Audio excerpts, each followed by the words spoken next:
Welcome into Awe Studio. I'm Janet Leah. Today, talk about how you finish a veil painting. Now, for some veil paintings that you will see, it's very abstract. It can be very light and almost ethereal in the way that the application of the color goes on. And other times people will focus in on one element in the painting and the rest will be light and abstract. And sometimes you can make everything very representational, which is probably my preferred method. So today, let's see, what do you do when you want to bring a painting to conclusion? And I'm going to start by taking a red veil right across this purple.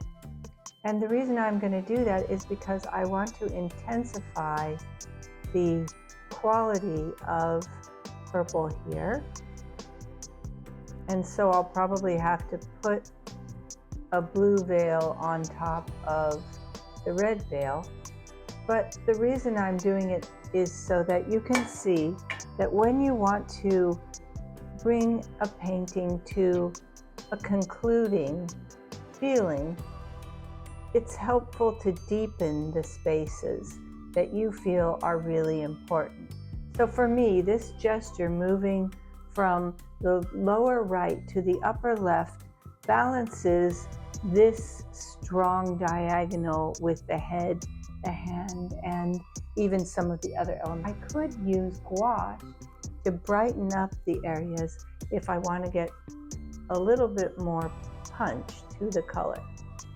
So what I'm going to do in the blue is deepen some of the areas, but not such a large veil, not such a flat veil, but rather I'm going to look into the blue and see what do I think indicates the dimension, the highlight or the low light that would be visible in the hair.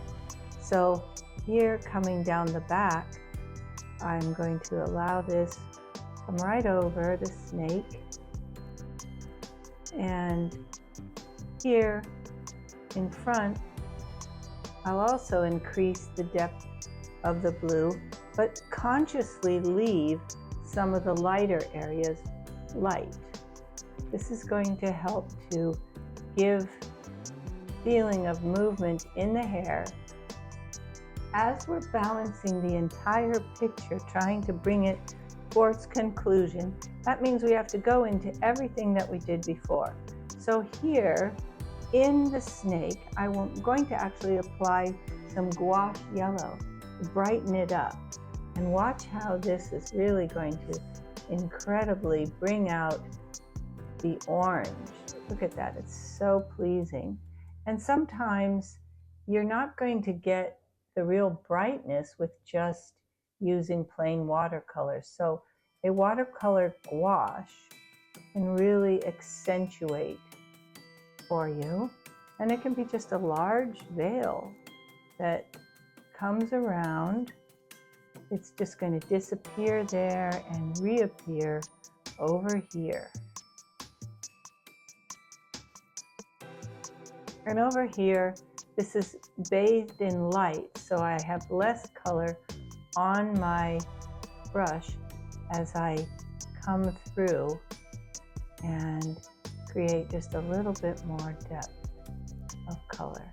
But if I do want to intensify color, such as up here in the green hills, then I'm going to have to layer the colors that create the color that I want. So I started with yellow or blue, and now I have to put on more blue on top of it to get the greens to become much more visible. And isn't that a beautiful green? I like it when the viewer can really see what I want them to.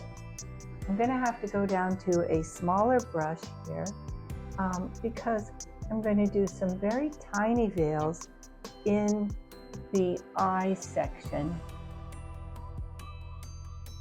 because I want this to be a focal point for the viewer. So I'm going to get just little bits of color on the brush and make the eye just a little bit more intense. Same thing over here. I'm going to have the winging up of the eye here.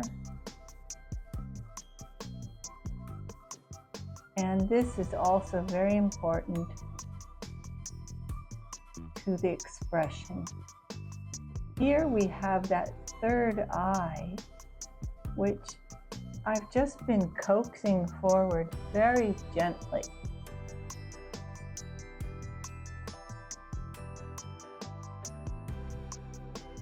Don't want it to get too harsh.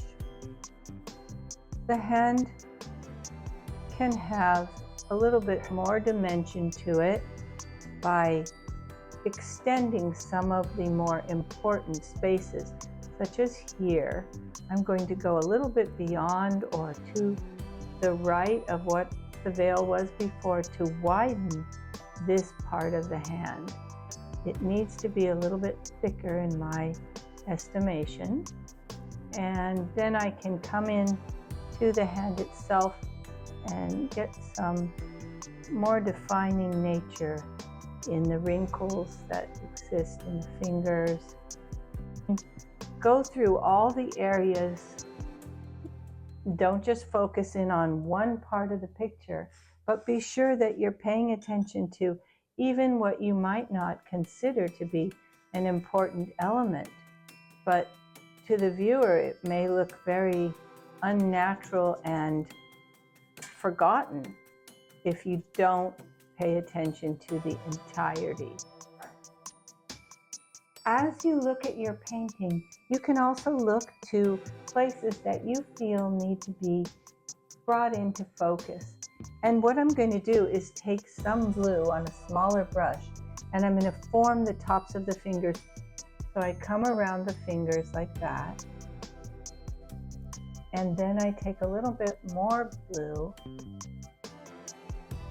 and work it in to the veil behind. This may have to be done several times to get the right quality that you want.